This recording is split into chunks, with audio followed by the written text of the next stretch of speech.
Boa noite a todos. Nós vamos dar início a essa cerimônia de posse do novo acadêmico, o Carlos Herculano de Oliveira Lopes. Bom, eu convido para tomar o lugar à mesa o secretário-geral da Academia, J.D. Vital. Onde está o Vital? Ah, está lá.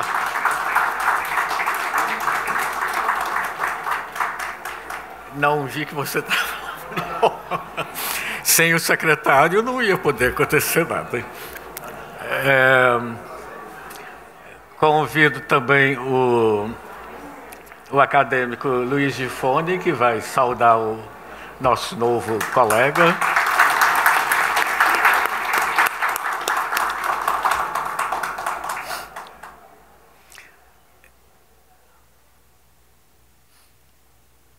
Não, fica aqui.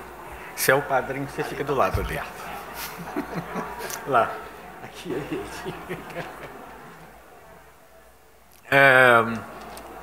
eu queria convidar também para ficar à mesa a nossa amiga Kátia Romano, que é a esposa do Olavo Romano, né?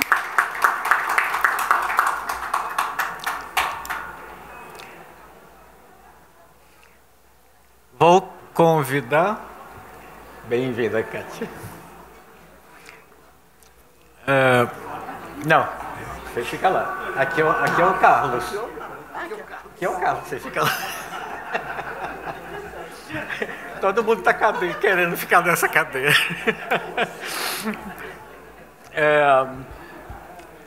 Convidar o escritor Jadson André de Souza, que é o presidente da Academia Colunense de Letras. Onde que está o nosso...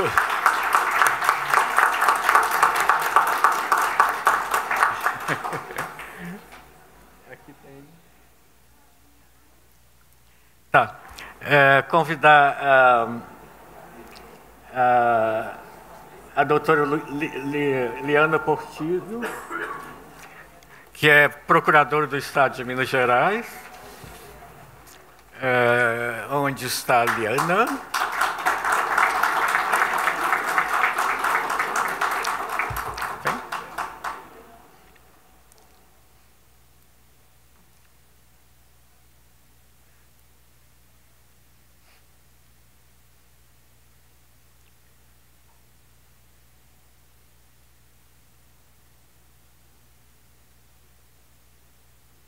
Eu vou convidar para ficar aqui também o nosso presidente emérito, Rogério Faria Tavares.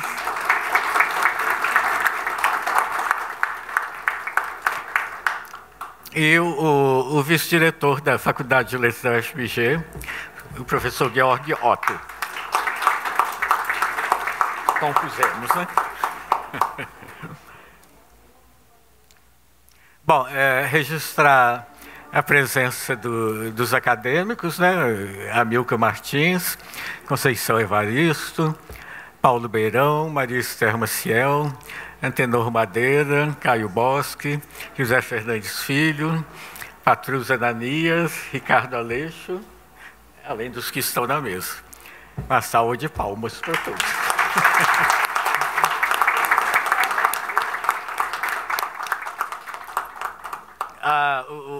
O nosso ritual, uma parte importante é a condução do novo acadêmico aqui ao auditório. Então, eu peço aos colegas Antenor Pimenta, Amilcar Martins e Conceição Evaristo que busquem nosso Carlos.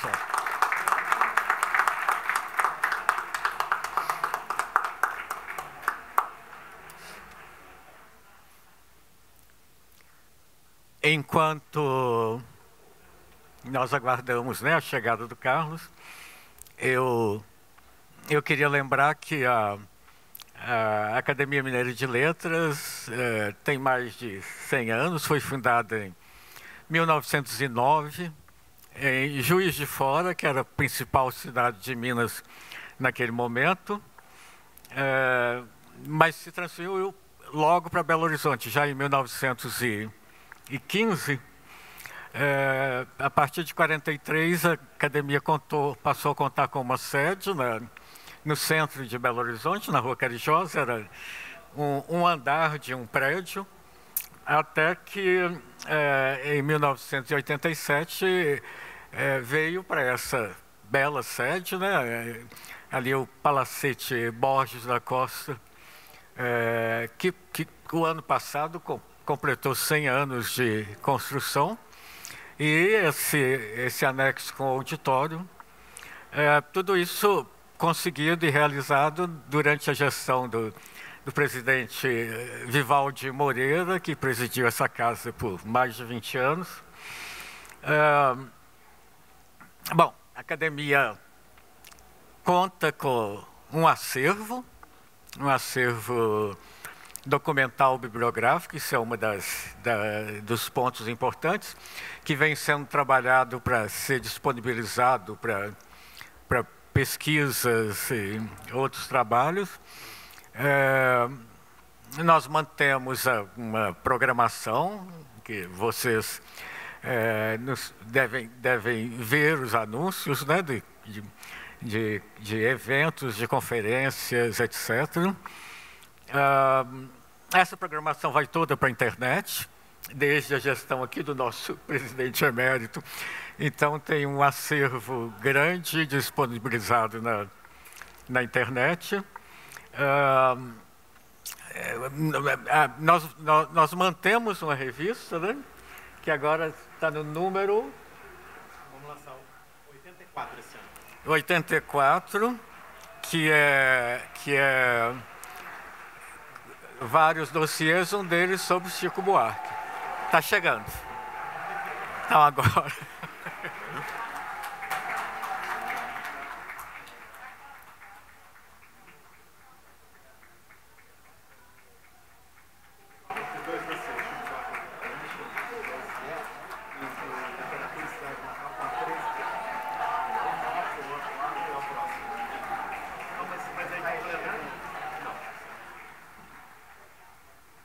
É um cortejo longo.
Tiago, então agora nós vamos ouvir de novo de pé o hino nacional.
Eu queria registrar a presença de dois colegas acadêmicos da Academia de Letras da Bahia, Aleilton Fonseca e o Carlos de Jesus Ribeiro.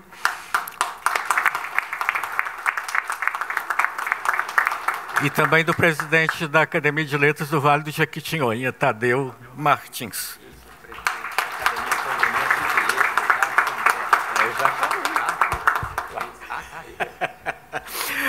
O Carlos está me perguntando se eu lembrei da Academia Colunense. Como nós íamos esquecer, né?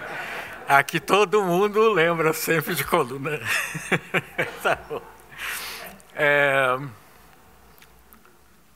Bom, eu já cumprimentei, já dei boa noite a vocês antes da chegada do nosso novo acadêmico, né? Então agora eu volto a fazer de novo na presença aqui da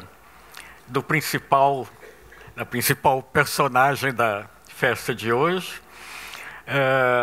Aproveitando para salientar que ocasiões como estas, de posse de novos acadêmicos, são momentos de alegria e de confirmação do que se propõe a Academia Mineira de Letras, enquanto um local em ininterrupta renovação, sem perda dos ideais que justificam sua existência, que é o cultivo das letras, das artes, da civilidade, do conhecimento, da democracia, da liberdade. É dessa perspectiva de renovação que o rito de posse supõe um olhar sobre o passado, o presente, incluindo o futuro da instituição. Em cada caso, né, na estrutura que nós temos, isso fazendo-se isso pela consideração da acumulação de vivências que cada cadeira guarda, na medida que a cadeira é o lugar simbólico onde se realiza a propalada imortalidade, né, de que o Carlos hoje é revestido. A cadeira, na verdade, sendo um atalho pelo qual se diz que os que se tornam acadêmicos, né, nós que nos tornamos acadêmicos, mitigamos o rigor da nossa condição de mortal. Um atalho que não é tão diferente de outros, né, como a sucessão familiar e profissional, os amigos, a cidade, o país, o mundo, que uma vez que estejamos mortos, felizmente não morrerão conosco, mantendo então algo de nós. Então, as minhas primeiras palavras ao nosso novo acadêmico, que conta com tanta família, com tantos amigos, com tanta sucessão profissional e com tanto mundo, as minhas palavras são: Carlos Herculano Lopes, bem-vindo a mais esse círculo dos vivos que é a Academia Mineira de Letras.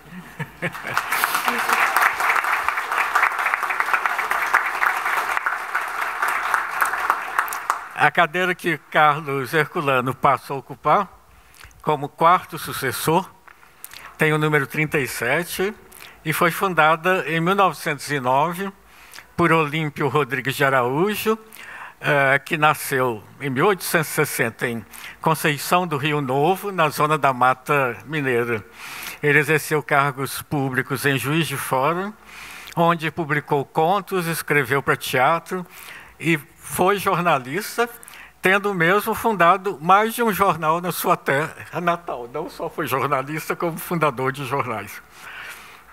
Em 1923, ele foi sucedido por Aníbal Matos, natural de Vassouras, no estado do Rio de Janeiro, mas residente em Belo Horizonte desde 1914, onde foi um dos fundadores da Escola de Belas Artes e da Escola de Arquitetura da UFMG, um celebrado pintor e dramaturgo que manteve uma intensa atividade como cronista e crítico teatral no Diário de Minas, tendo fundado ainda com José Osvaldo de Araújo uma revista chamada Novela Mineira.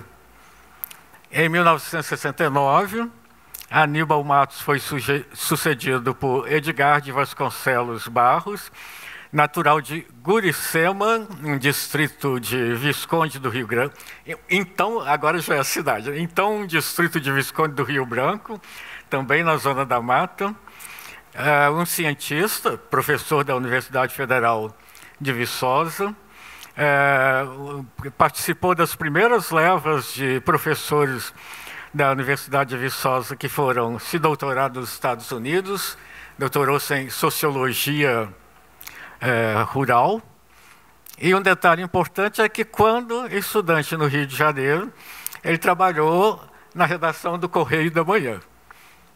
Bom, então vejam como parece que na variedade de perfis há traços em comum com o nosso Carlos Eduardo, de que imediatamente nós podemos destacar dois: a origem no interior, seja de Minas, seja do Rio de Janeiro, e o envolvimento com a imprensa periódica, sejam jornais, sejam revistas. Bom, quem está atento às minhas palavras, né, deve ter estranhado que a minha lista de ocupantes da cadeira 37 se tenha interrompido onde a interrompi, com Edgar de Vasconcelos Barros, mas fiz isso intencionalmente para destacar o quanto seu último ocupante tem de especial para essa casa, Olavo Celso Romano.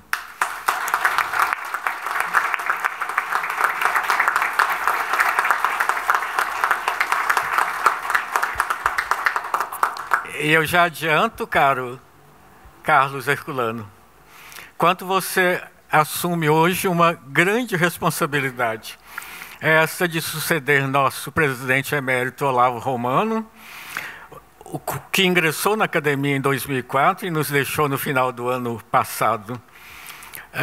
A mera contabilidade, nesse caso, é insossa para falar do Olavo, pois simplesmente dizer que ele permaneceu aqui por 20 anos empana o mais importante: o quanto ele impregnou a academia com o seu caráter solar, com sua exuberância e alegria, a ponto de se poder dizer também que ele se tornou a cara da academia. Eu acho que, se o Olavo estivesse aqui, ele diria assim: é a Inês Rabelo, mas o Olavo que nos trouxe a Inês, que é a diretora da casa e cuida de tudo. É por isso que a academia faz tanta coisa, tem uma equipe extraordinária.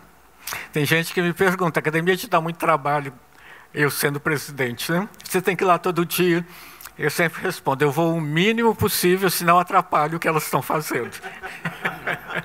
E isso é um dos legados do Olavo para a nossa casa. Bom, depois de alertá-lo, Carlos, de sua responsabilidade, eu passo de imediato a tranquilizá-lo, com dizer que sua eleição na sucessão do Olavo teve em vista tal expectativa, como, aliás, se procura fazer nas eleições, né? No seu caso, pesando o seu próprio dinamismo e alegria pares daquele do Olavo. Se não, vejamos, né? Como você, e como é comum na sua cadeira, também Olavo Romano veio do interior, tendo nascido no distrito de Morro do Ferro, na cidade de Oliveira, no centro-oeste aí do estado. Como você e outros da mesma cadeira, ele começou a publicar contos e poesias em periódicos como Estado de Minas, Jornal de Casa, Globo Rural, Isto É, Veja. Mas como algo próprio só de vocês dois, e talvez como uma marca de tempos mais recentes, você e Olavo tiveram histórias passadas para o cinema. No caso dele, né, o conto Como a Gente Negocia, que gerou o curta-metragem Negócio Fechado. Então, nada de preocupação. Está comprovado que ninguém melhor que você para suceder Olavo Romano, com seus casos de Minas, e nós que o elegemos também podemos gozar da tranquilidade de haver feito uma boa escolha. Muito obrigado.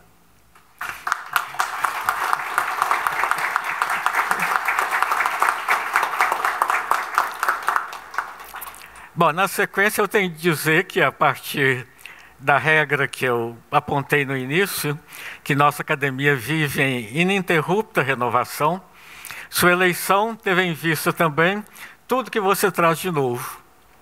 Nela, antes do mais, né, na composição atual, você chega como filho do Vale do Rio Doce, né, dessa famosa e que você torna mítica cidade de Coluna, como também, por extensão, considerando as suas histórias, né, você é um representante dos vales do Mucuri e Jequitinhonha.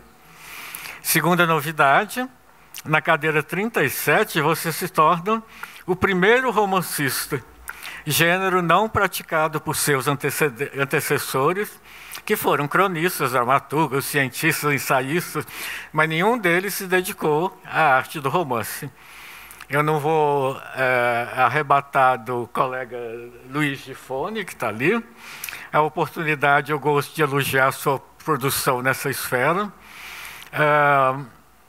Além de nos contos, na crônica, mas eu não posso deixar de ressaltar sempre da perspectiva do que você traz à academia, esse dado do romancista, entre conjunções e diferenças, né, dois aspectos, considerando sua chegada.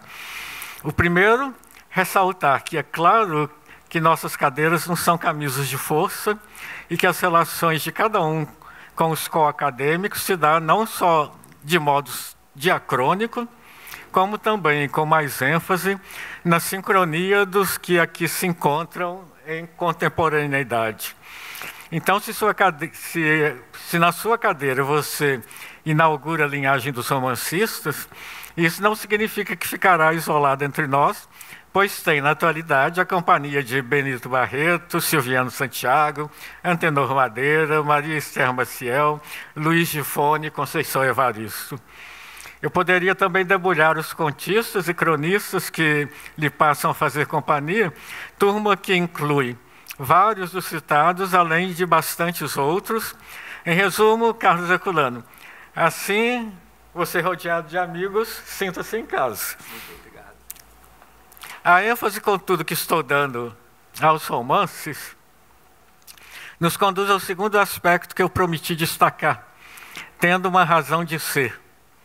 É que, se ajuntando a nós oficialmente hoje, eu imagino que você o faz por não gostar de estar sozinho, sabemos que você não chega sozinho, mas na companhia de Juco Lucena, Rodrigo Lima, Maria Lúcia Lasmar, Maria Tereza, de O Último Conhaque, do Fábio, Jaime, Horácio, Joel, de Sombras de Julho, para não falar nas três Isauras de A Dança dos Cabelos, Fausto, Ulisses, Bárbara e Ângela de O Vestido, além dos vários passageiros que Carlinhos encontra em Poltrona 27. Né? Aliás, essas personagens todas, né, todos indo ou vindo para a tal de Santa Marta, que nós todos sabemos que não é outra senão a sua coluna. Não adianta despistar, né? É claro que todos eles hoje chegam com você e tornam mais inspirada a nossa academia, sendo bem-vindos, porque esta é uma casa, e muito principalmente de contadores de histórias. Como escreveu a nossa vice-presidente, Maria Antonieta Cunha, que mandou um abraço, né? Ela não vem por razão de saúde, em texto dirigido a seus jovens leitores, no pós-fácil de O Vestido, ela diz o seguinte: sobre o escritor Carlos Herculano Lopes, vocês já devem ter visto uma biografia alentada, com a indicação de tantos prêmios e de títulos seus levados também para a televisão e para o cinema. Mas gostaria de chamar a atenção de vocês para um dado de sua infância. Ele escutou de familiares e de babás uma infinidade de histórias, não só de figurões, mas de escravos que viveram na região, além de narrativas que vinham da tradição oral, envolvendo fantasmas, mulas sem cabeça, lobisomens. Não por acaso se tornou um grande contador de histórias, a ponto de seus colegas, já em escolas de Belo Horizonte, se reunirem à volta dele no recreio para ouvir histórias que os meninos de cidade grande não conheciam. Então, secundando tais palavras, é com alegria, Carlos Herculano, que nós estamos aqui à sua volta para ouvir histórias, que a Academia Mineira de Letras o recebe, junto com esse mar de histórias, com que você nos gratifica a todos, que somos seus leitores, em Minas Gerais, pelo Brasil, pelo mundo, na expectativa de que você continue completando tantas histórias contadas com histórias ainda a contar. Muito obrigado.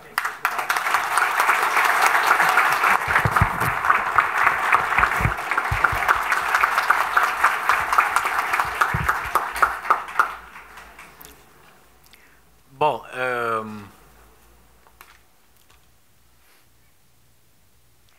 agora nós passamos para o momento mais importante, né? Que é a posse propriamente dita. E eu peço ao nosso secretário,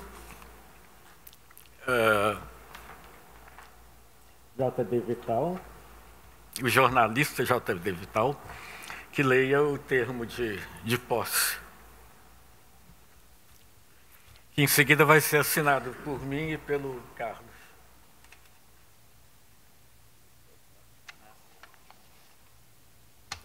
Muito bem. Termo de posse do acadêmico Carlos Herculano de Oliveira Lopes. Aos 28 dias do mês de junho do ano de 2024, às 20 horas, no auditório Vivaldi Moreira, da Academia Mineira de Letras, a Rua da Bahia, 1470, nesta capital, presentes autoridades, confrades, amigos e familiares, sob a presidência do acadêmico Jacinto Lins Brandão, tomam posse na cadeira 37, patrocinada por Manuel Basílio Furtado, 1826-1903, e fundada por Olímpio Rodrigues de Araújo, 1860-1923, como sucessor do acadêmico Olavo Celso Romano. O senhor Carlos Herculano de Oliveira Lopes, eleito em 22 de fevereiro de 2024, sendo o quarto sucessor e quinto ocupante da cadeira, recebido pelo acadêmico Luiz Ângelo da Silva Gifone. Para constar dos anais da Academia e conhecimento público, foi lavrado o presente termo de posse, o qual, lido e achado conforme, vai assinado pelo presidente da Casa e pelo novo acadêmico.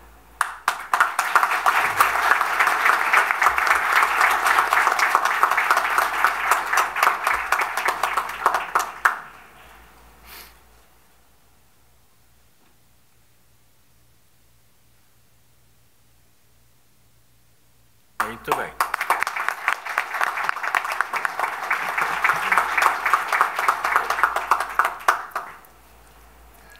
Nosso secretário-geral fará agora a leitura do diploma. Academia Mineira de Letras, fundada em 25 de dezembro de 1909.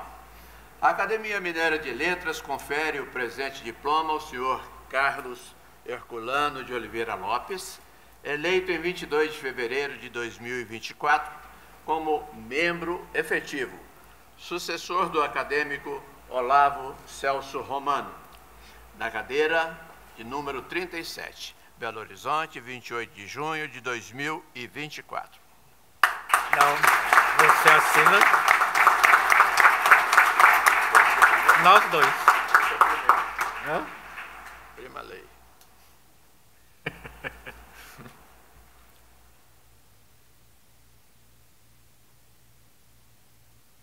Muito bem. Não, agora você... Agora eu convido a acadêmica Maria Esther Maciel para a entrega do diploma ao nosso Carlos Herculano.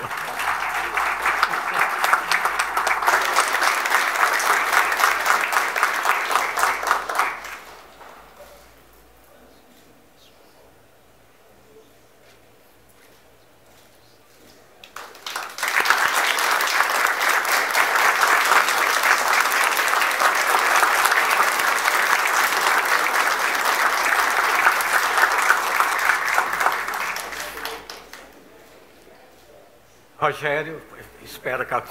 Rogério, nosso presidente emérito, Rogério Faria Tavares, vai entregar o distintivo ao nosso novo acadêmico.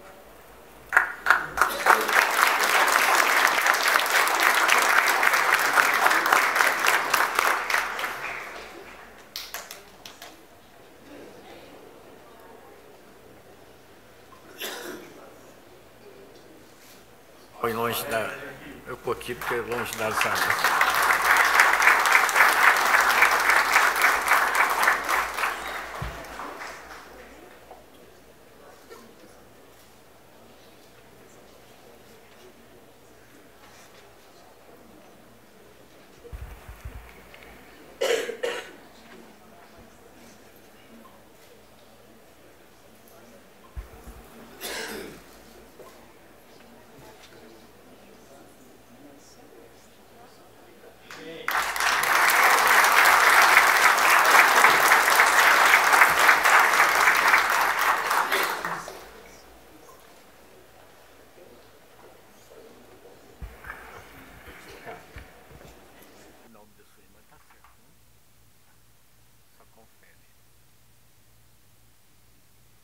Bom, agora não... É de Oliveira Freire.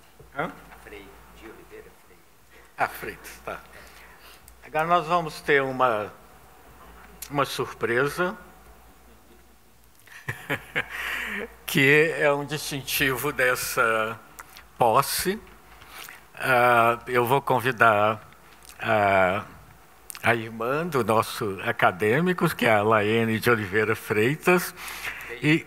Oi? A Laene de Oliveira Freitas, que vai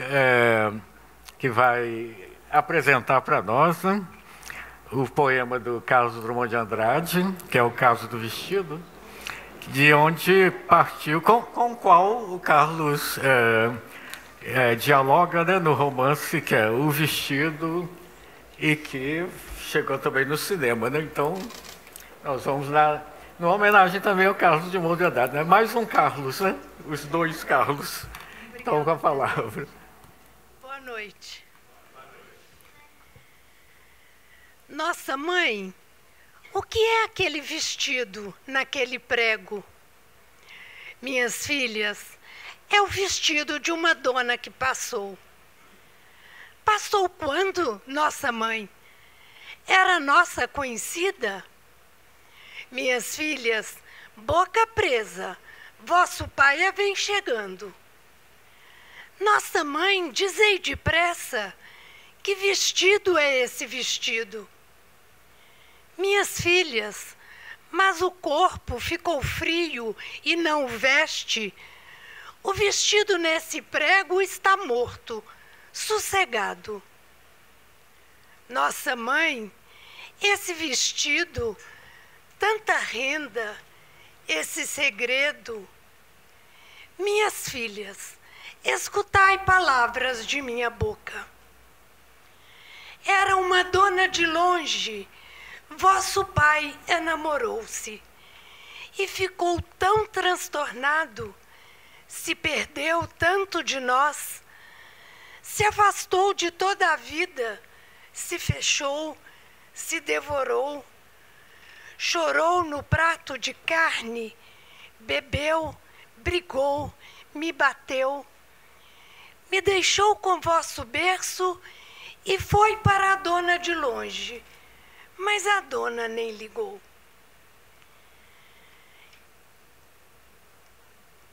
Irado então vosso pai me pediu que lhe pedisse a essa dona tão perversa que tivesse paciência e fosse dormir com ele. Nossa mãe, por que chorais? Nosso lenço vos cedemos. Minhas filhas, vosso pai chega ao pátio, disfarcemos. Nossa mãe, não escutamos pisar de pé no degrau. Minhas filhas, procurei aquela mulher do demo e lhe roguei que aplacasse de meu marido a vontade. Mas eu não amo vosso marido, me falou ela se rindo. Mas posso ficar com ele, se a senhora fizer gosto. Só para lhe satisfazer. Não por mim. Não quero homem. Olhei para o vosso pai, os olhos dele pediam. Olhei para a dona ruim, os olhos dela gozavam. O seu vestido de renda, de colo muito devassado, mas mostrava que escondia as partes da pecadora. Eu fiz meu pelo sinal, me curvei, disse que sim. Saí pensando na morte, mas a morte não chegava. Andei pelas 5 ruas, passei ponte, passei rio, visitei vossos parentes, não comia, não falava. Tive uma febre terçã, mas a morte não chegava. Fiquei fora de perigo, fiquei de cabeça branca, perdi meus dentes, meus olhos, costurei, lavei, fiz doce. Minhas mãos se escalavraram, meus anéis se dispersaram. Minha corrente de ouro pagou conta de farmácia. Vosso pai sumiu no mundo. O mundo é grande e pequeno. Um dia a dona soberba me aparece, já sem nada. Pobre, desfeita, mofina, com sua trouxa na mão. Dona, me disse ela baixinho, não vos dou vosso marido, que não sei onde ele anda. Mas te trago o meu vestido, última peça de luxo que guardei como lembrança daquele dia de cobra, da maior humilhação. Eu não tinha amor por ele. Ao depois, amor pegou. Mas ele então, enjoado, confessou que só gostava de mim como eu era dantes. Me joguei às suas plantas, fiz toda sorte de dengo. No chão rocei minha cara. Me agarrei pelos cabelos, me lancei na correnteza, me cortei de canivete, me atirei no sumidouro. Bebi fel e gasolina, rezei 200 novenas. Dona, de nada valeu, vosso marido sumiu. Eu te trago o meu vestido, que recorda o meu malfeito de ofender dona casada, pisando no seu orgulho. Recebei esse vestido e me dai vosso perdão. Olhei bem para a cara dela. Quer de olhos cintilantes? Quer de graça, de sorriso? Quer de colo de camélia? Quer de aquela cinturinha delgada como jeitosa? Quer de pezinhos calçados com sandália de cetim? Olhei muito para ela. Boca não disse palavra. Peguei o vestido, pus nesse prego da parede. Ela se foi de mansinho e já na ponta da estrada vosso pai aparecia. Ele me olhou em silêncio, mal reparou no vestido e disse apenas: mulher, põe mais um prato na mesa. Eu fiz, ele se assentou, comeu, limpou o suor. Era sempre o mesmo homem. Comia meio de lado, nem parecia mais velho. O barulho da comida na boca me acalentava, me dava uma grande paz, um sentimento esquisito de que tudo foi um sonho. Vestido não há, nem nada. minhas filhas, eis que ouço o vosso pai subindo a escada.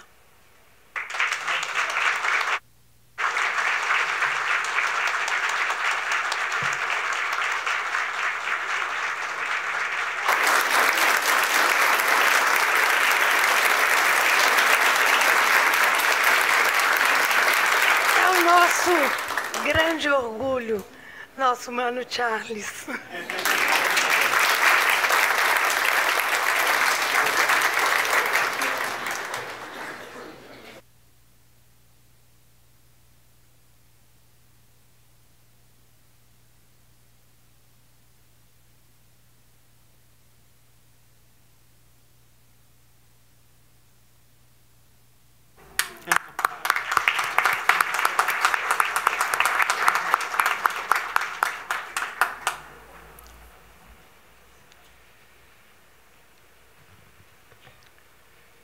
Estamos aqui reunidos para homenagear e receber em nossa querida Academia Mineira de Letras o novo acadêmico Carlos Herculano de Oliveira Lopes.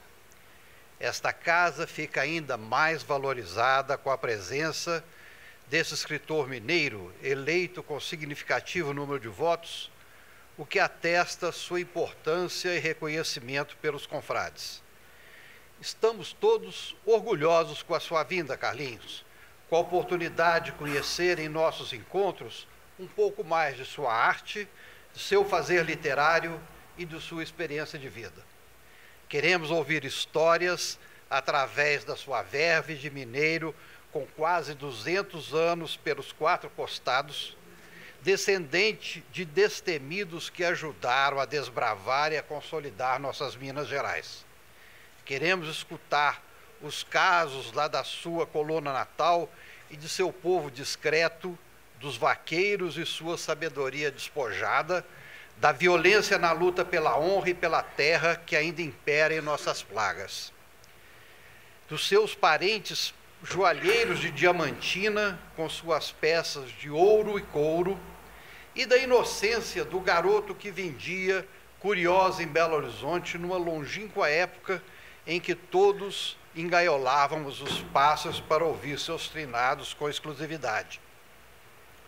Queremos ainda mergulhar em suas viagens pela América Latina, esse continente que corre com força em suas veias e tanto o influenciou através de sua estupenda literatura, de Jorge Luiz Borges a Otávio Paz.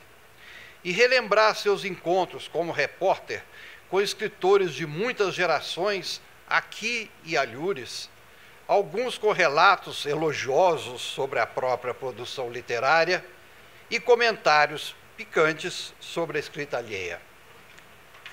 Queremos conhecer os segredos da sua Santa Marta, a cidade imaginária onde muitas de suas histórias acontecem, que, emulando William Faulkner, é a Ioquinapatofa do Suaçuí. Também gostaríamos de participar do seu périplo pelos bares e restaurantes de Belo Horizonte, vendendo os próprios livros, retrato da dificuldade extrema que a arte deve enfrentar para resistir em nosso país.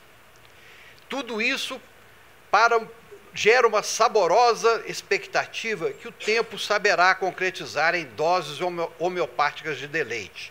Seremos privilegiados com esse contato. Estamos à espera. Agradeço-lhe o convite para saudá-lo, Carlinhos. Uma grande honra para mim. No entanto, como lhe disse, é um convite temerário. Não sou orador, portanto não farei uma oração. Falarei com o coração e a amizade que cultivamos há décadas, desde que li seu primeiro romance, A Dança dos Cabelos, que você escreveu, que até hoje me espanta, aos 23 anos.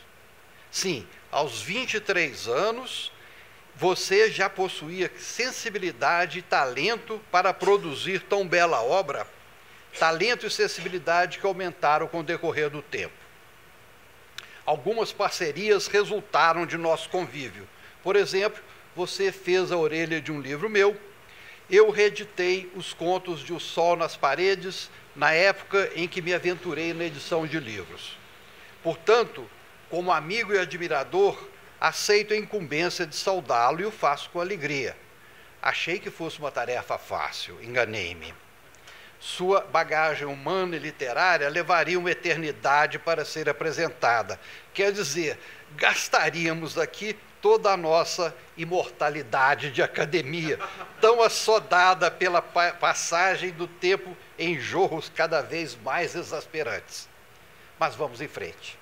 Meu caro presidente da Academia Mineira de Letras, Jacinto Lins Brandão, caros membros da mesa, meus caros confrades, Rogério Tavares, J.D. Vital, Amilcar Martins,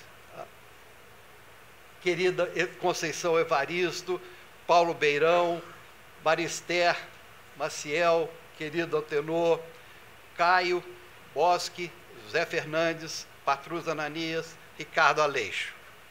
Acho que não esqueci ninguém não, né? Está todo mundo aqui. Caros parentes e amigos do Carlos Herculano Lopes, minha cara Adriane Sete Oliveira, senhoras e senhores. Carlos Herculano Lopes é um mineiro de trânsito fácil. Gosta de política, circula com desenvoltura pelas rodas que frequenta.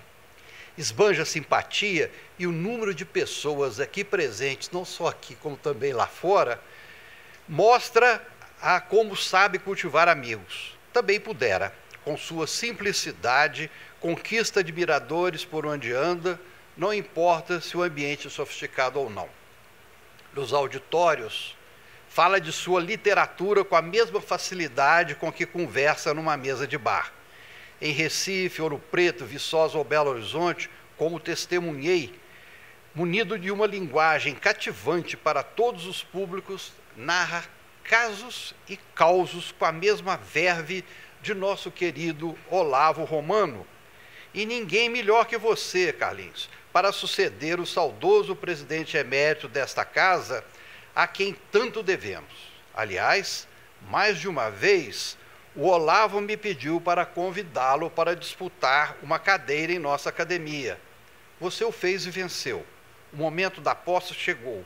Algo me diz que o Olavo está dando agora sua gostosa risada, plena de satisfação. Eu quase o vejo aqui, entre os acadêmicos, acompanhando a cerimônia. Divide conosco a alegria dessa noite. Carlos Herculano Lopes nasceu há 67 anos em Coluna, filho de Herculano de Oliveira Lopes, o seu Cula, de quem guardo a simpatia e a voz rouca sem assodamentos. E Dona Iracema Guiar de Oliveira, professora, uma mulher de pulso e cultura. Foi o primogênito de 8 crianças. Depois dele vieram 7 irmãs, 8 filhos, um rapaz e 7 mulheres. 2 delas, infelizmente, já nos deixaram, a Jane e a Heloísa. Seu Cula era fazendeiro, farmacêutico e político dentro da boa tradição mineira. Foi prefeito de Coluna por 2 mandatos. A cidade fica no Vale do Suaçuí, rio que deságua no Doce, cujas margens eram habitadas pelos índios botocudos, dizimados porque não se curvaram ante o colonizador. Uma das primeiras descrições da região foi feita pelo naturalista francês Auguste de Saint-Hilaire em suas andanças pelo nosso território. A natureza, a gente e a geografia o encantaram.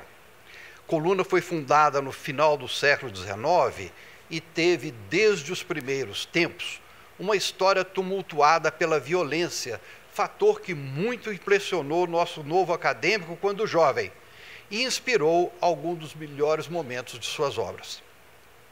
Carlos Herculano cursou as primeiras séries do grupo escolar Professora Heroína Torres, de onde traz as melhores recordações, sobretudo das mestras que o introduziram nas letras, uma das quais aqui presente, Dona Semíramis de Oliveira, para quem, em nome de todas as professoras que nos alfabetizaram e alfabetizam, peço uma salva de palmas.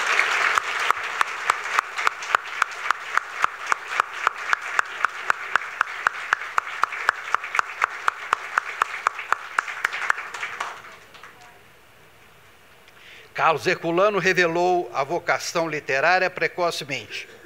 Aos 9 anos, ajudado por Dona Iracema, sua mãe, escreveu o primeiro livro, O Estilingue, publicado décadas mais tarde pela editora UFMG, então dirigida pelo nosso confrade Vandermelo Miranda.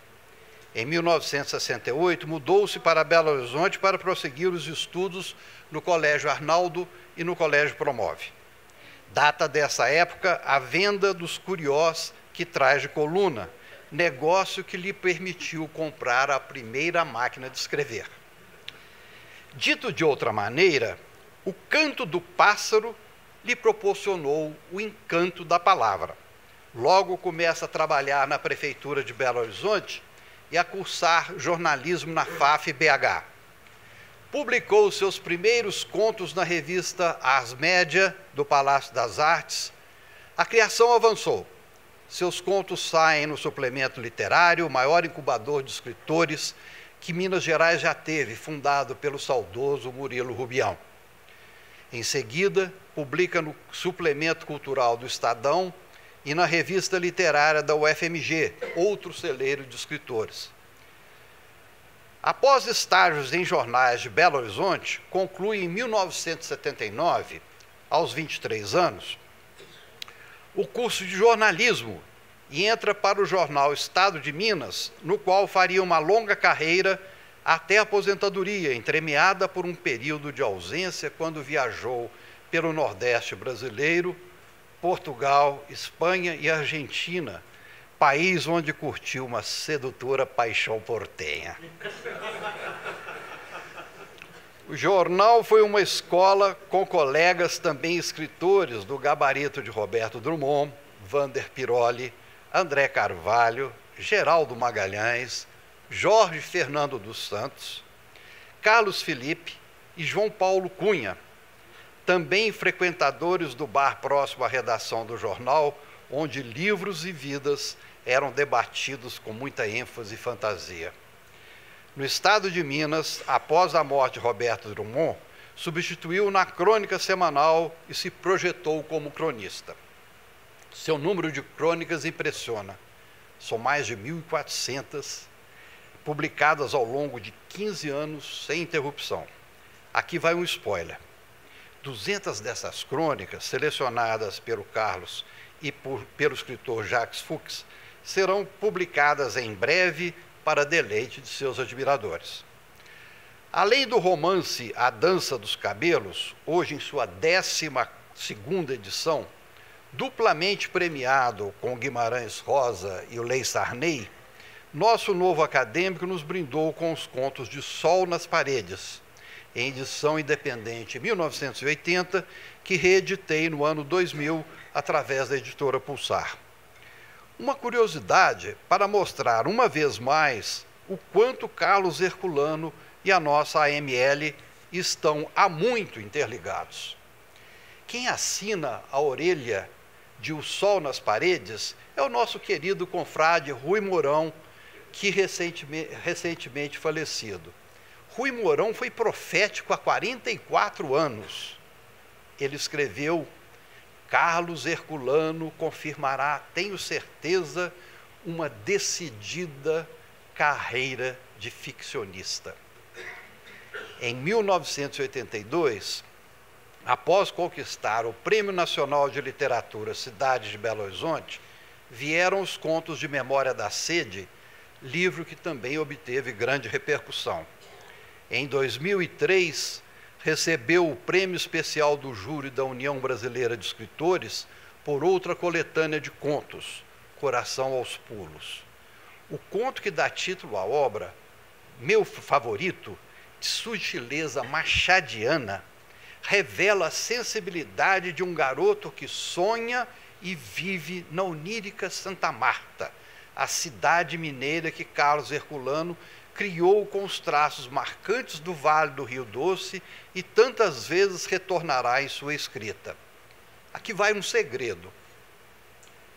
A cidade de Santa Marta surgiu quando o nosso homenageado, em busca do nome de um local para situar suas histórias, viu da janela de um ônibus uma farmácia que tinha justamente o nome da irmã de Lázaro, a mulher que viria acompanhar Jesus no Calvário.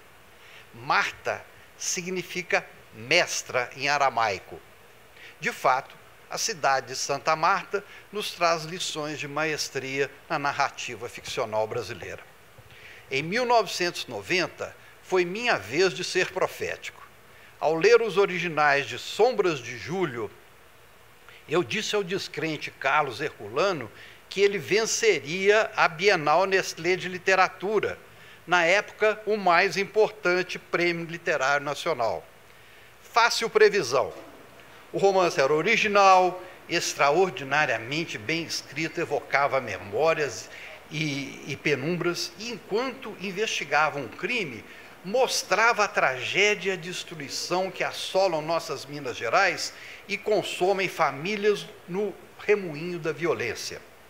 Para comemorar o prêmio, que para mim era certo, na véspera do envio do livro para o concurso, ofereci-lhes em comemoração antecipada uma dose de uísque em minha casa. Para assegurar a certeza, continuamos bebendo outras doses ali, até que lá pelas tantas da madrugada, 2 garrafas haviam desaparecido em nossas libações. Então dá para ideia como é que foi a comemoração antecipada.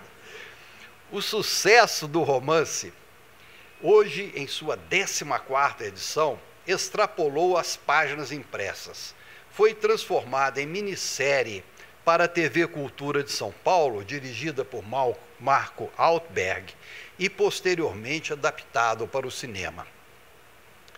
Em 1995, através da editora Record, Carlos Herculano nos trouxe o 3º volume de romance, O Último Conhaque, em cujo texto a injustiça atravessa Santa Marta, num crescendo de horror e violência, até se formar a pequena mancha vermelha de uma bala em cima do coração do protagonista. Pois 1995 também foi um ano de dor para o nosso novo acadêmico. Seu Cula faleceu depois de penosa enfermidade. Foi ainda o ano de sua volta para o jornal Estado de Minas. Carlos Herculano se casou em 1998 com a médica Adriane Meire Leoncete e Oliveira. Ela já cuidou de crianças com câncer, com frequência em estado terminal, e hoje chefia o CTI infantil do Hospital das Clínicas. Seu carinho para com esses pequenos desafortunados me comove e inspira. São muitos os relatos que ouvi a respeito do seu altruísmo. Poucas pessoas que conheço possuem tamanha entrega para o outro. Para você, cara Adriane, pela sua abnegação e também pelo seu companheirismo, eu peço uma salva de palmas.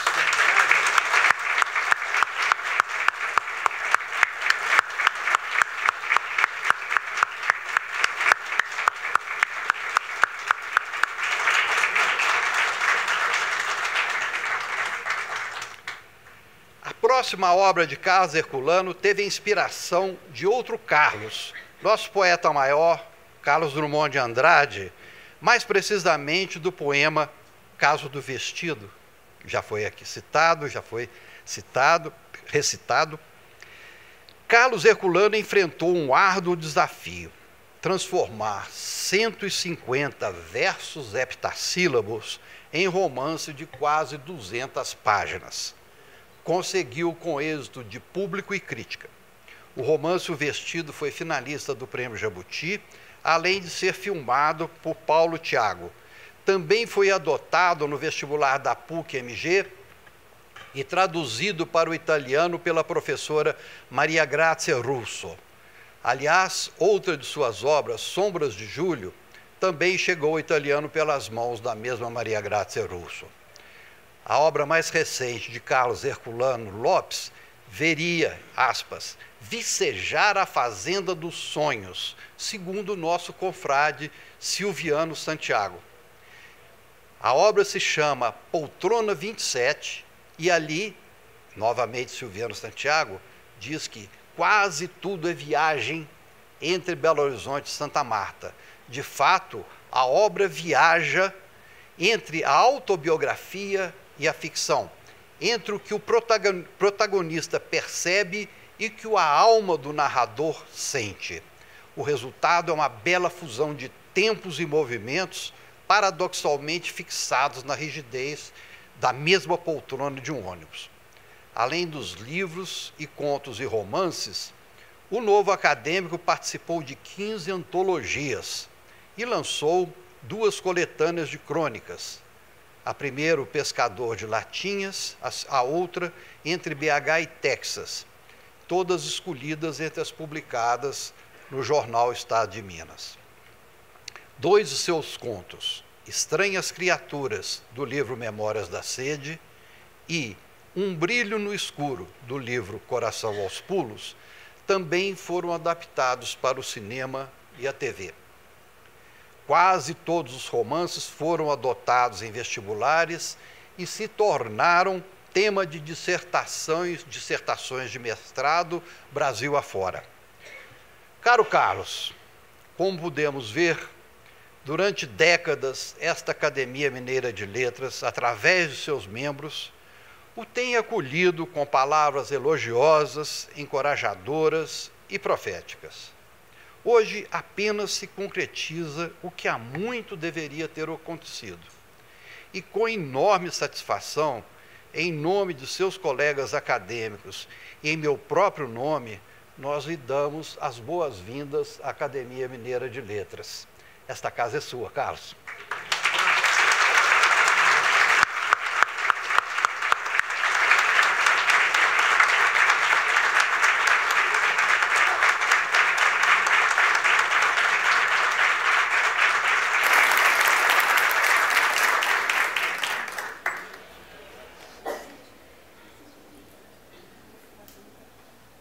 Antes de passar a palavra para o nosso Carlos Herculano Lopes, eu queria registrar a presença da doutora Mercedes Frois, que é diretora da Unimed e nossa parceira nas realizações da academia.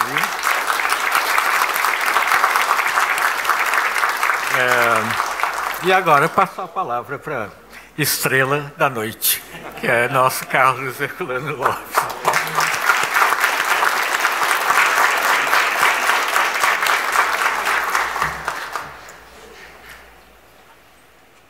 Boa noite a todos.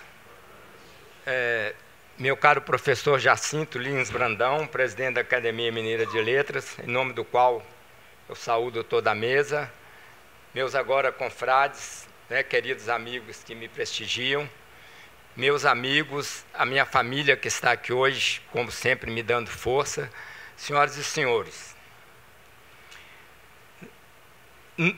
No início de 1980, pouco tempo após eu ter começado a trabalhar na editoria de pesquisa do Estado de Minas, ainda na Rua Goiás, para onde eu fui levado pelas mãos generosas e amigas de Carlos Felipe, que está aqui me prestigiando,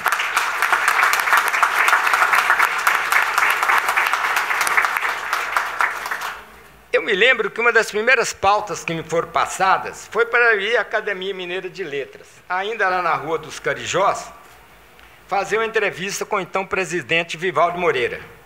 Tantos anos depois, eu já não me lembro qual foi o gancho da matéria, como costumavam dizer no jargão jornalístico. Mas a coisa que mais chamou a minha atenção foi que, ao ser recebido por Vivaldo Moreira, eu percebi que ele, apesar de estar elegantemente vestido com um terno azul marinho, com direito à gravata perfeitamente ajustada, Vivaldi usava também, em total contraste com aquela fina indumentária, um modesto par de conga. Confesso que achei ótimo, uma coisa transgressora, ainda mais pelos tempos bicudos em que estávamos vivendo, em plena ditadura militar, onde a carolice e a rigidez andavam soltas. E aquela atitude não deixava de ser, pelo menos aos meus olhos de jovem razoavelmente rebelde, uma quebra das regras, uma espécie de ruptura com o convencional. Tudo isso vindo de um homem, pelo menos à primeira vista, aparentemente sisudo e formal como Vivaldo Moreira.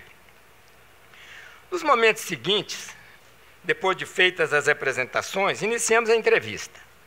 E o Vivaldi, ao perceber que eu não passava de um foca inexperiente e tímido, foi paciente. Em alguns momentos até deu uns empurrõezinhos na conversa, o que eu achei ótimo, porque estava mesmo meio encabulado. Depois de terminada a entrevista, que deve ter durado pouco mais de 1 hora, tomamos um cafezinho. Ele quis saber meu respeito, de onde eu era, quantos anos tinha, e foi por aí. Para em seguida, como bom anfitrião, me apresentar à casa. Mostrou a galeria de fotos, foi uma biblioteca, falou sobre os projetos para a academia, como a mudança para uma nova sede. E ao nos despedirmos, após ele ter me presenteado com um dos seus livros, ao que retribuí, oferecendo-lhe um exemplar do meu recém-lançado Sol nas Paredes, eu então não resisti. E sem ser nem um pouco discreto, perguntei pelo Conga. Ao que ele, olhando para mim, sorriu matreiramente, como bom mineiro de São Francisco do Glória, e colocou a mão no meu ombro e disse: Conga é ótimo, muito macio, e ajuda a subir e descer melhor as escadas. É bem mais confortável que os sapatos de couro. E foi assim, meus amigos e amigas, que já naquele distante dia de 1980 começou a minha história, não só com Vivaldi Moreira, com o qual passei a ter um relacionamento amigável, respeitoso, mas também com a Academia Mineira de Letras. Casa essa que, daquela data em diante, passei a frequentar, fosse para fazer matéria, participar de lançamentos de livros ou prestigiar a posse de algum acadêmico, até chegar aos dias de hoje, quando aqui estou, não mais como repórter, que eu nunca deixei de ser, mas como novo integrante. E não posso deixar de aproveitar esse momento, nessa noite em que passo a ocupar a cadeira 37, para reverenciar a memória de alguns acadêmicos que passaram por essa casa e que, com o tempo, se tornaram meus amigos, mas que já não estão mais entre nós. Falo com admiração de Bartolomeu Campos de Queiroz, vencedor do Prêmio Jabuti e autor de joias como Indês e Vermelho Amargo, de José Bento Teixeira de Sales, meu colega no estado de Minas, cronista de mão cheia e autor do belo livro Memórias Passageiro do Tempo. Falo de José Afrânio Moreira Duarte, poeta e crítico literário, sempre com as mãos estendidas para os novos autores. Me lembro com carinho de João Etienne Filho, meu professor no curso de jornalismo na FAF-BH, amigo de Mário de Andrade e autor de Os Tristes, um lindo e esquecido livro de contos. Reverencio a memória de Lacíris Quetino, poeta de rara sensibilidade, e de Ildeu Brandão, pai da minha amiga e escritora Madu Brandão. Me recordo ainda, puxando pela memória, de Eduardo Almeida Reis, cronista irreverente e de pena afiada, assim como de Fábio Dolly, editor-geral do Diário da Tarde, e que sempre, desde que comecei no jornalismo, me incentivou. Também reverencio aqui agora a memória de um outro acadêmico, amigo do meu pai e meu amigo, que foi o professor Aloísio Pimenta, ex-ministro da Cultura, que sempre prestigiou o lançamento dos meus livros e era de São João Evangelista, cidade vizinha da minha querida coluna.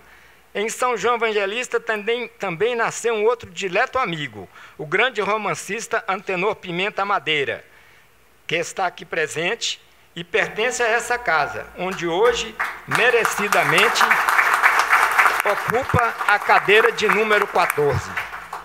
Nesse instante, meus amigos, não posso deixar de render homenagens e falar da minha gratidão ao acadêmico e romancista Rui Mourão, que recentemente nos deixou. Ele que, naquele distante 1980, quando comecei a dar os primeiros passos no jornalismo e na literatura, e fui à academia entrevistar Vivaldi Moreira, acreditou em mim, como já diz Luiz de Fone, e fez o prefácio do meu primeiro livro, O Sol nas Paredes, que, lançado por conta própria, vendi de mão em mão nas faculdades, bares e restaurantes de Belo Horizonte e várias cidades desse país. E dos escritores e escritoras da minha geração, meus amigos e amigas, que participaram comigo daquele período de sonhos, quando a vida para nós estava apenas começando, e como eu lançavam seus livros por conta própria, não posso deixar de mencionar só para ficar entre os mineiros os nomes de José Alexandre Marino, Thaís Guimarães, João Batista Jorge, Alice Duarte Pena, Carlos Ávila, o poeta Antônio Barreto, que está ali presente, Antônio de Pádua e Silva, a querida Maria Esther Maciel, hoje minha confrade aqui na Academia Mineira de Letras, Marcos Mendra, Vanderlei Batista, Rita Spechite, José Wilson Barbosa e Afonso Borges. Foi Afonso que, há quase 40 anos, criou o vitorioso projeto Sempre um Papo, que hoje é uma referência cultural em todo o país. E quando o meu primeiro romance, A Dança dos Cabelos, já havia sido recusado por 7 editoras, apesar de haver ganhado um prêmio importante, que era o Guimarães Rosa, e eu estava quase jogando a toalha, foi ele que, na varanda do Otton Palace Hotel, ali na Avenida Afonso Pena, me apresentou a Rosemarie Muraro, escritora e socióloga, a quem homenageio. Ela acreditou no livro, que hoje está no catálogo da editora Record, e o lançou no Rio de Janeiro, pela editora Espaço e Tempo, dando-me assim a oportunidade, mesmo que embrionariamente, de começar a romper as fronteiras literárias de Minas. Dessas mesmas Minas, meus caros, das quais, ao contrário de tantos amigos que resolveram deixá-las para fazer suas histórias em outros pagos, como se diz no Sul, eu nunca consegui arredar os pés, agarrado que sempre fui à cultura e às tradições dessa velha terra, que é meio que a avó do Brasil. E fora um período de buscas e sonhos em que passei na Argentina, em Portugal e Espanha, sempre estive por aqui, sobretudo em Belo Horizonte, cidade que considero minha. Tamanha é a afeição que sinto por ela. Mas tão mineiro como eu, meus amigos e amigas, minha querida Kátia, como um dia desses estive pensando, talvez tenha sido o mestre Olavo Romano, a quem tenho a honra de substituir nessa casa, consciente da transitoriedade do tempo. Homem de generosidade sem limites, sempre com um sorriso aberto e pronto para estender as mãos, Olavo Romano, com quem tive a alegria de conviver desde os meus primeiros tempos no jornalismo, nasceu em 1938 na bucólica Morro do Ferro. No seu discurso de posse aqui na Academia, para o qual foi eleito em 2004 e foi presidente de 2013 e 2016, assim se referiu à sua terra. Morro do Ferro, amorável lugar onde nasci, é o único e último distrito de Oliveira. Por ali passou Fernão Dias, a caminho das Minas. Por ali, na picada de Goiás, chiaram Bruacas e Cangalhas. Formado em Direito pela Universidade Católica de Minas Gerais, Olavo Celso Romano, antes de começar a se dedicar aos seus livros, com os quais se imortalizou, fez mestrado em Administração na Fundação Getúlio Vargas e, em seguida, passou um período na Universidade de Michigan, nos Estados Unidos. Fez ainda uma vitoriosa carreira como procurador do Estado de Minas, até que um dia, aos 40 anos, segundo suas palavras, deu-se conta que nada fizera ainda pelo sonho da sua vida. E, tomado de incontrolável urgência, resolvi começar contando casos, como quem toma a sopa pela beirada. Recuperei cenas e personagens, vozes, jeitos e trejeitos gravados na memória e no coração. Confessou também no seu discurso de posse. E daí, para começar a escrever, foi um pulo. E a sua estreia na literatura, com Casos de Minas, aconteceu em 1983. Na sequência, dando vazão ao seu talento, vieram Minas e seus casos, Dedo de Prosa, Prosa de Mineiro, Os Mundos daquele Tempo e tantos outros livros com os quais conquistou uma legião de leitores. No ano passado, para celebrar os 40 anos da publicação de Casos de Minas, a Caravana Editorial lançou uma nova edição do livro, que hoje é considerado um clássico. Sempre à procura de novos horizontes, mas sem nunca se esquecer dos amigos, Olavo Romano nos deixou no dia 16 de novembro do ano passado, aos 85 anos, legando-me a honra de passar a ocupar a cadeira 37, da qual ele nunca estará ausente. Cadeira essa que tem como patrono Manuel Basílio Furtado e que foi ocupada, até chegar a nós, pelos escritores Olímpio Rodrigues de Araújo, Aníbal Pinto de Matos e Edgar de Vasconcelos Barros. Homens que souberam, durante o tempo em que permaneceram aqui, honrar as mais caras tradições dessa casa e contribuir, cada um à sua maneira, para o engrandecimento humano e cultural dessa pátriazinha, como dizia Guimarães Rosa ao se referir às nossas Minas Gerais.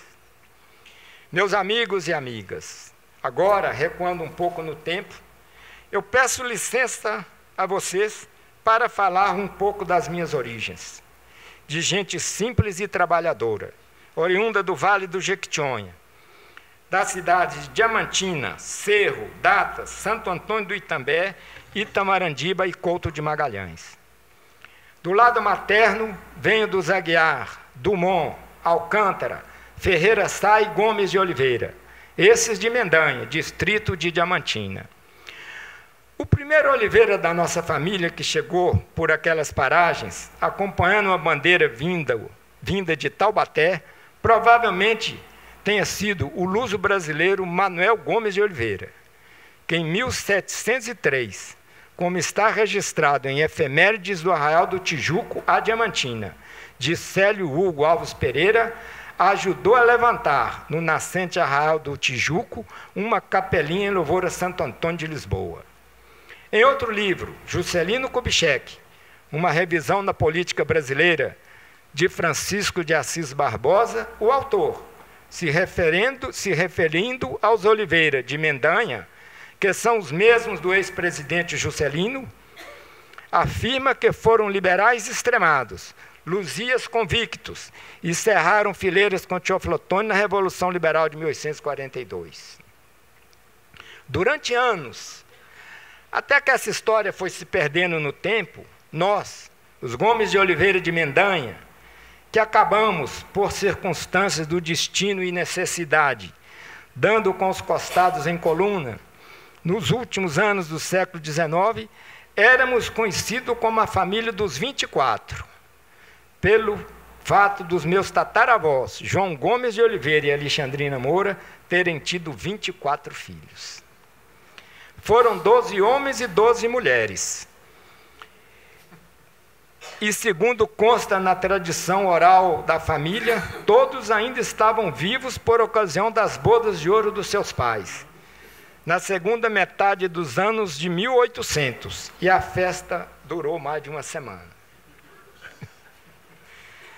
Já do lado do meu pai, Herculano de Oliveira Lopes, também pertence a uma antiga família diamantinense, os Torres Lopes, que provavelmente tenham chegado ao Tijuco na mesma época em que a família da minha mãe.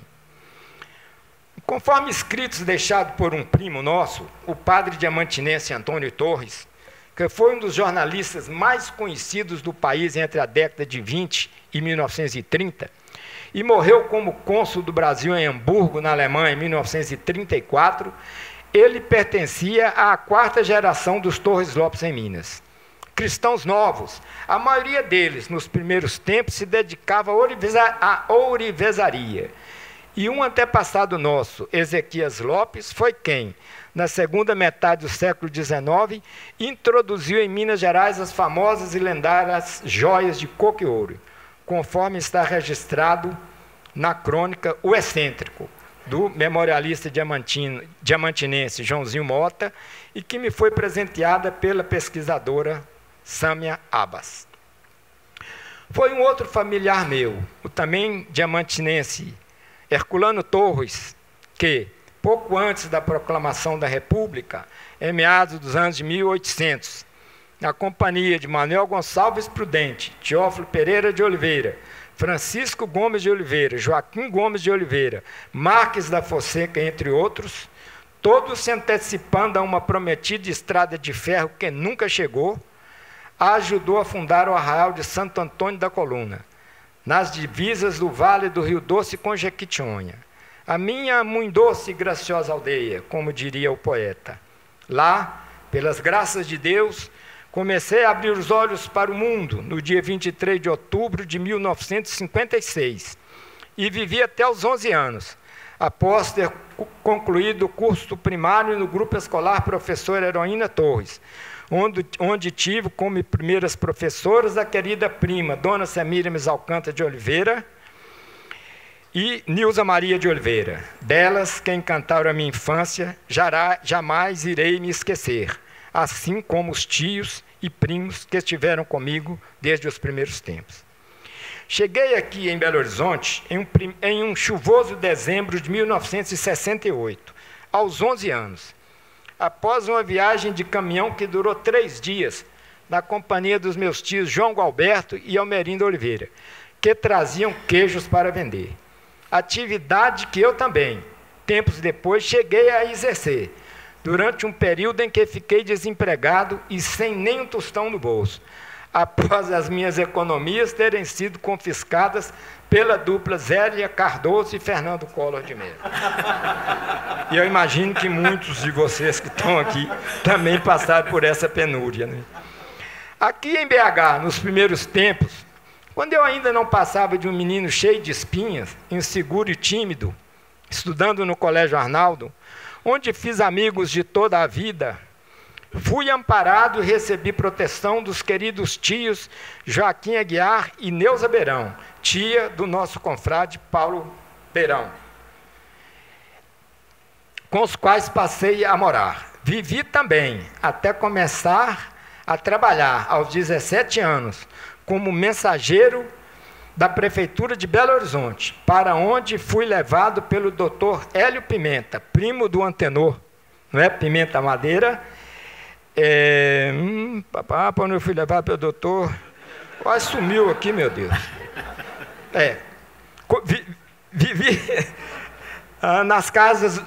Vivi também nas casas dos tios José Ferreira Lima e Anita Aguiar, e de Eli Augusto de Oliveira e Maria José Marinho. E a todos eles, e aos meus primos, que também me acolheram e se tornaram meus irmãos, serei eternamente grato. Nesse momento, meus amigos e amigas, de grande emoção para mim, reverencio e peço a bênção ao meu pai, Herculano de Oliveira Lopes, o seu Cula, como era carinhosamente chamado pelo povo de Coluna, e que justamente hoje, dia 28 de junho, quando tomo posse na Academia Mineira de Letras, estaria completando 98 anos, caso ainda estivesse entre nós.